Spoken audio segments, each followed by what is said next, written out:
दिसायला सुंदर आणि खायला तर अप्रतिम अशी ही कलाकंदची बर्फीची आपण बघू शकता टेक्स्चर किती सुंदर आहे, किती छान आहे अशी ही कलाकंदच्या बर्फीची रेसिपी आज आपण पाहणार.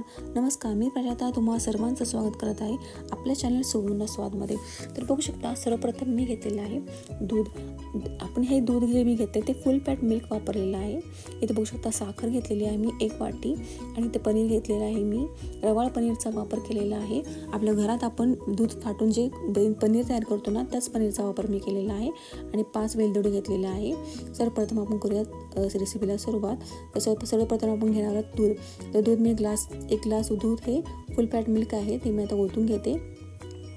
आणि बघू शकता आपण ह्याच्यामध्ये जरा साई आहे आणि साई आपण अशीच ठेवायची आणि साईचा वापर पूर्णपणे करायचा आहे जेणेकरून ही मिठाई खूप अशी छान आणि टेस्टी व्हावी. दोन ग्लास दूध वापरलेलं म्हणजे अर्धा लिटर मी दुधाचा वापर केलेला आहे. अर्धा लिटरपेक्षा थोडंसं जास्त असेल अर्धा लिटर. आणि आपण आता हे ठेवूया गॅसवरती आणि करूया आणि स्टार्ट करूया गॅस आणि करूया मिठाईला सुरुवात. गणपती बाप्पा येत आहेत आता आणि जवळ सगळे सणासुद्धा सुरू झालेले आहे. श्रावण झाला आहे, गणपती बाप्पांचं आगमन पण होणार आहे आणि आता नवरात्र पण सुरू होतील, दिवाळी पण सुरू होतील. तर मस्तपैकी आता बर्फी आणि मिठाईची जी सणासुदीला वर्दळ सुरू होणार आहे तिथे ती एकत्र काय विचारायलाच नको.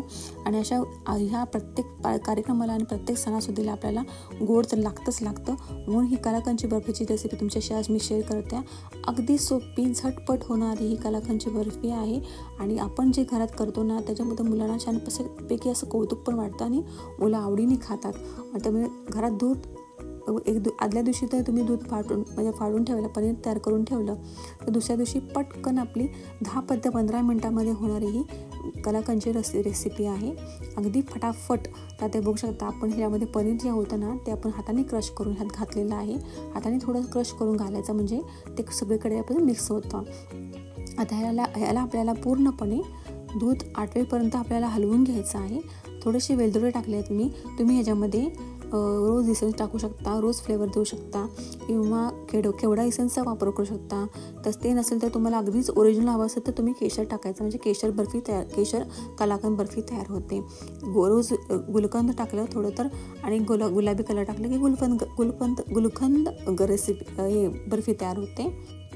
सो तुम्हाला हवा तर फ्लेवर तुम्ही करू शकता. आता ह्याच्यामधले पूर्णपणे आपल्याला पाणी म्हणजे जे दूध असतं ना त्या दुधातलं सगळं पाणी आपल्याला आटवून घ्यायचं आहे.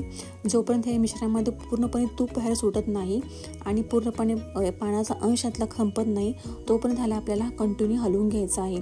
जर तुम्हाला कळत नसेल तर तुम्ही काय करायचं आहे, हातात थोडासा गोळा घेऊन बघायचा आहे आणि हातात जर गोळा बनत असेल तर आपले मिक्सर हे छान तयार झालेलं असं समजायचं. आणि जर हातात गोळा होत असेल तर गॅस बंद करायचा. पण गॅस बंद केल्यावर सुद्धा 2 मिनटं कंटिन्यू हलवायचं आहे कारण आपल्याला ही बर्फी व्हाईट कलरची करायची असल्यामुळे त्यामध्ये जरासुद्धा काही लागता कामा नये म्हणून आपल्याला 2 मिनटं हलवून मग आपण भांड्यात दुसऱ्या पॅनमध्ये आपण ट्रान्सफर करून. आता हे बघू शकता स्ट्रक्चर तयार झालेलं असं वाटतं मला, तरी पण आम्ही 2 मिनटं हलवून घेणार आहे. गॅस बारीक ठेवायचं आहे, फास्ट अजिबात करायचं नाही, पॅन सोडून कुठेही जायचं नाही.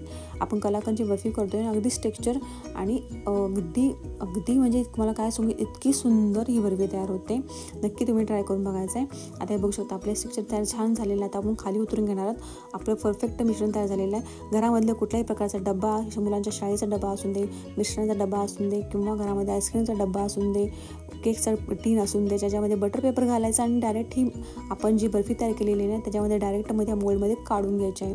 अगदी पट तयार होणारी आपली ही कलाकंद बर्फीची बर्फी आहे. बाहेर एवढे पैसे देऊन आपण बर्फी आणतो ज्यामध्ये मिक्स असतं, शरीराला चांगलं नसतं. आता भेसळयुक्त सगळीकडे निघालेलं आहे. त्यामुळे घरच्या घरी अगदी पटकन आणि झटकन होणारी ही रेसिपी आहे. तुम्ही बाहेरच्या पनीरचाही वापर करू शकता. आता हे बघू शकता ह्याला पूर्णपणे आपण टॅप करून घेणार आहोत. जास्त जोर लावून करायचं नाही, हलक्या हाताने आपल्याला चमच्याने टॅप करून घ्यायचं आहे आणि लेवल करून घ्यायचं आहे. वरून तुम्हाला हवे ते ड्रायफ्रूट्स घालून तुम्ही गार्निशिंग करू शकता. आणि हे आता बर्फी आता बघू शकता थोडं मी ड्रायफ्रूट घालते आणि एक 15 ते 20 मिनिटांनी ह्याला कट मारायचे आहेत आणि त्याच्यानंतर 2 तासासाठी ही बर्फी ठेवायची आहे. तुम्हाला गडबड असेल तर तुम्ही फ्रीजमध्ये ठेवा, गडबड नसेल तर 2 तासासाठी आपण ही वरच ठेवणार आहोत. मी ही बर्फी 2 तासासाठी वर ठेवते. आता हे 2 तासासाठी आणि 15 ते 20 मिनिटांनंतर ह्याला कट मारून घेणार आहे मी आणि 2 तासानंतर तुम्हाला मी ही बर्फी दाखवते, त्याचं टेक्स्चर दाखवते कसं आहे 2 तासानंतर. ओके, तर चला आपण ही ठेवूया बर्फी साईडला. आता 2 तासानंतर बघू शकता की ती बर्फी छानपैकी आपली सेट झालेली आहे. आता आरामशीर आपण हे मोल्डमधून बाहेर काढू शकतो. बघू शकता तुम्ही. फक्त बटर पेपर काढून घ्यायचं आहे. बटर पेपर काढल्यामुळे पटकन बर्फी निघते आणि काही खाली लावायचीही गरज लागत नाही त्याला.